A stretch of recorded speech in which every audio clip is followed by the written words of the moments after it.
ஆண்டவன் உன்னை சோதனை செய்து உன் அருகிலே நெருங்குகின்றான். சோதனை நடக்கின்ற பொழுது தைரியமாக இருக்க வேண்டும்.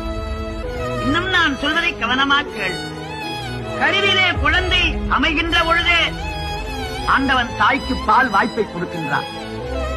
முட்டையிலே இருக்கிற குஞ்சை இறைவன் காப்பாற்றுகின்றான். கல்லிலே இருக்கிற தேரைக்கு இறைவன் உணவு தருகின்றான். நீ உண்மையான அன்பன். உலகத்திலே எவன் ஒருவன் முருகப்பெருமானை உள்ளன்போடு வழிபடுகின்றானோ அவனுக்கு கேட்டது கிடைக்கும், நினைத்தது தருவான். சந்தேகம் இல்லை. ஒருவேளை அவன் அப்படி தவறுவானால், உன்னை காப்பாற்றவில்லையானால், என் நெற்றியிலே இருக்கிற திருநீத்தை நானே அழித்து விடுவேன். இது சத்தியம்.